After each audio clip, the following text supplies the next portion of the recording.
بسم اللہ الرحمن الرحیم۔ نئی زندگی۔ رسول مقبول صلی اللہ علیہ وسلم کا فرمان ہے کہ جس نے خدا کے لیے حج کیا اور اس دوران نہ کوئی فحش بات کی اور نہ کسی گناہ کا مرتکب ہوا تو وہ اس طرح گناہوں سے پاک صاف ہو کر لوٹے گا جیسے وہ اس دن تھا جس دن اس کی ماں نے اسے جنم دیا تھا۔ بخاری۔ اس حدیث پر غور کریں تو محسوس ہوتا ہے کہ جہاں ایک عام انسان کو خدا تعالیٰ صرف ایک زندگی دیتا ہے جو اس کی ولادت سے شروع ہو کر اس کی وفات پر ختم ہوتی ہے، وہیں حاجی کو وہ گویا دو زندگیاں عطا فرماتا ہے، ایک وہ جو اس کی ولادت سے شروع ہو کر اس کے حج کرنے تک چلتی ہے اور دوسری وہ جو اس کے حج کر لینے سے شروع ہو کر اس کی وفات پر ختم ہوتی ہے۔ اور جس طرح اس کی پہلی زندگی معصومیت سے شروع ہوئی تھی اسی طرح اس کی دوسری زندگی بھی معصومیت ہی سے شروع ہوتی ہے، کیونکہ حج کرنے کے بعد اس کی پہلی زندگی کے گناہ اس کے نامہ اعمال سے محو کر دیے گئے ہوتے ہیں۔ پھر ایک معاملے میں اس کی دوسری زندگی اس کی پہلی زندگی سے بھی زیادہ بہتر ہوتی ہے۔ وہ اس طرح کہ اس کی پہلی زندگی کا بہت سا حصہ بچپن اور لڑکپن کی شکل میں بے شعوری میں گزر گیا تھا، مگر دوسری زندگی تو شروع ہی شعور کے ساتھ ہوتی ہے۔ 8 ذی الحجہ کو جب آپ نے احرام باندھا تو گویا پہلی زندگی کو ختم کر کے کفن میں ملبوس ہوئے، اور 10 ذی الحجہ کو قربانی کر کے جب آپ بال اتروائے تو گویا دوسری زندگی کا آغاز کر دیا۔ اب وہ پہلی زندگی تو اپنے تمام گناہوں اور خطاؤں سمیت ختم ہو گئی، لیکن اب آگے کیا ارادہ ہے؟ واپسی کا سفر شروع کرتے ہی ذرا اپنا دل ٹٹول کر دیکھیے اور پھر بار بار اسے دیکھتے رہیے کہ اب کس حالت میں ہے۔ کیا آپ کے دل میں اس بات کا احساس پیدا ہو گیا ہے کہ خدا نے آپ کو ایک نئی اور گناہوں سے پاک زندگی عطا کی ہے، یا کہ آپ اپنی پرانی اور نئی دونوں زندگیوں کے بارے میں بے حس ہیں؟ کیا آپ کے دل میں یہ تڑپ موجود ہے کہ اب گناہوں سے پاک زندگی ملی ہے، اسے گناہوں سے بچائے رکھوں، یا کہ جن دنیاوی دھندوں کی طرف آپ واپس لوٹ رہے ہیں انہوں نے ابھی بھی آپ کے ذہن کو اپنے آپ میں مصروف کر لیا ہے؟ کیا آپ کا دل مسرور اور شکر گزار ہے کہ زندگی کا ایک بڑا فرض ادا ہو گیا، یا کہ اس سفر کے دوران آپ کے خیال کے مطابق جن لوگوں نے آپ سے بے مروتی برتی ان کے خلاف دل شکووں اور شکایتوں سے بھرا ہوا ہے؟ کیا آپ کے دل میں وہ نرمی موجود ہے جو حج کے دوران پیدا ہوئی تھی، یا کہ اب اس نے سختی میں بدلنا شروع کر دیا ہے؟ کیا آپ کو ان مقامات کو چھوڑ کر آنے کا دکھ ہے جنہیں آپ شاید ہمیشہ ہی کے لیے چھوڑ آئے ہیں، یا کہ آپ اسی فکر میں پریشان ہیں کہ جو غیر ملکی اشیاء آپ نے وہاں خریدی تھی وہ وطن پہنچنے پر کس طرح محصول سے بچ جائیں؟ ان سوالوں کا دیانت دارانہ جواب طے کرے گا کہ آپ کے حج نے آپ کو صرف نئی زندگی عطا کی ہے یا ساتھ اس قابل بھی بنایا ہے کہ اس نئی زندگی کو اپنی پہلی پرانی زندگی کے نسبت زیادہ عقلمندانہ اور زیادہ دیندارانہ طریقے سے گزاریں۔ یہ حقیقت ہے کہ حج کی سعادت صرف صحت اور دولت ہی کی بنا پر حاصل نہیں کی جاتی، بلکہ اس کا حصول تو صرف خدا کی رحمت پر منحصر ہوتا ہے۔ بسا اوقات بڑے بڑے دولت والے اس سعادت سے محروم دنیا سے چلے جاتے ہیں اور بعض غریب لوگ اس خوش بختی کو حاصل کر لیتے ہیں۔ اب جس خوش قسمت کو یہ نعمت حاصل ہو جائے اس کے لیے لازم ہے کہ اپنے رحیم و کریم خالق کا شکر گزار ہو۔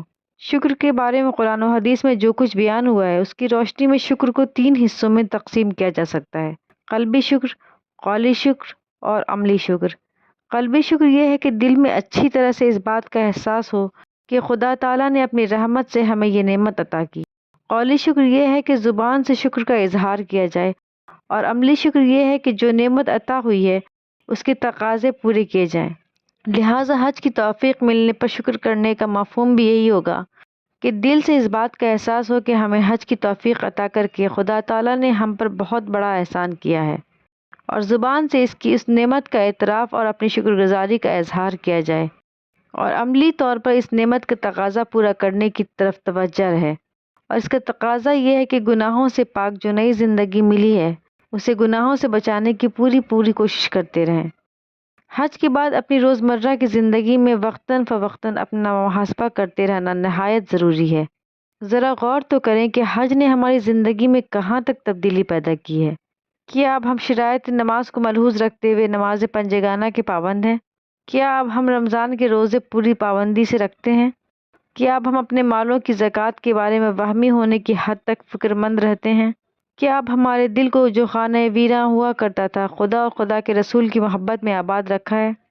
کیا اب ہمیں اس دینوی زندگی کی اہمیت اور اختصار دونوں کو اتنا پتہ چل گیا ہے کہ ہم نے لا یعنی کام اور لا یعنی کلام چھوڑ دیے ہیں؟ کیا ہم نے ذاتوں، برادریوں، قبیلوں، علاقوں اور زبانوں کی تعصبات سے آزاد ہو کر خالص اسلام کی بنیاد پر لوگوں سے محبت کرنی شروع کر دی ہے؟ کیا ہماری میں کوئی کمزوری واقع ہوئی ہے؟ کیا ہم اس پست سے کچھ اوپر اٹھے ہیں جہاں اپنی جھوٹی آن کا احساس ہمیں ذرا سی بات پر مشتعل کر دیتا تھا؟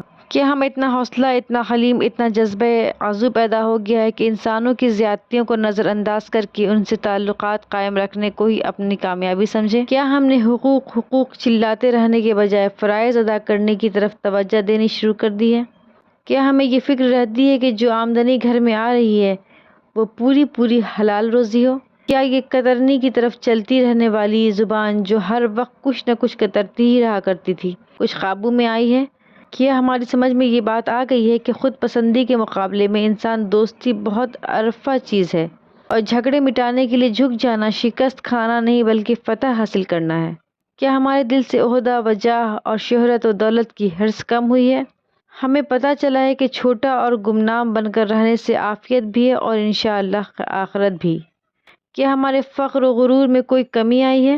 ہم نے اپنی اصلیت پہچانی ہے؟ ہم میں وہ انکسار پیدا ہوا جو خدا اور خدا کے رسول کو پسند ہے؟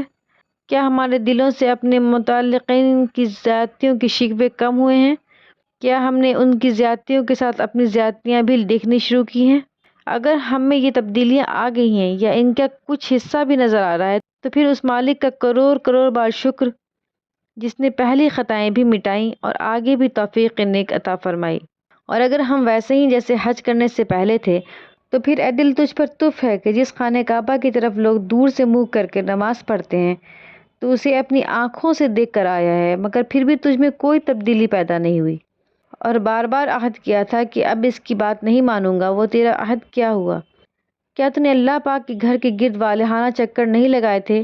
مدفن پاک کے آگے کھڑے ہو کر درود و سلام نہیں پڑھا تھا؟ عرفات کے میدان میں تضرع و زاری نہیں کی تھی؟ مکہ مکرمہ سے مینا، مینا سے عرفات، عرفات سے مزدلفہ اور مزدلفہ سے پھر مینا، میں حاضر ہوں اے اللہ میں حاضر ہوں نہیں پکارا تھا؟ کیا تیرے رؤوف و رحیم خالق نے تجھے مسجد نبوی کی ایک نماز کے بدلے ہزار نماز اور مسجد حرام کی ایک نماز کے بدلے لاکھ نماز کا ثواب نہیں عطا کیا تھا؟ ایسے پکے عہد کرنے کے بعد، ایسے متبرک مقامات کی زیارت سے سرفراز ہو چکنے کے بعد اور ایسے انعامات پا لینے کے بعد آخر تو ویسے کا ویسے کیسے رہ گیا جیسے پہلے تھا؟ کیا تو صرف اس لیے گیا تھا کہ گزشتہ گناہوں کو معاف کروا لے؟ آئندہ کے لیے گناہوں کے آگے بند باندھنے کی توفیق اور طاقت حاصل کرنا تیرا مقصود نہ تھا؟ یاد رکھ کہ ایک عام درجے کی حیثیت کا مالک مسلمان زندگی میں صرف ایک دفعہ حج کرتا ہے۔ اس بات کا بہت کم امکان ہوتا ہے کہ یہ سعادت اسے دوبارہ نصیب ہو، اس لیے اب دوبارہ گٹھیاں نہ باندھ۔ اس بات کا شدید خطرہ ہے کہ اب کہ یہ گٹھیاں تیرے ساتھ ہی قبر میں رکھ دی جائیں گی۔ صدق اللہ العظیم۔ Thanks for watching. Don't forget to like, comment, share and subscribe to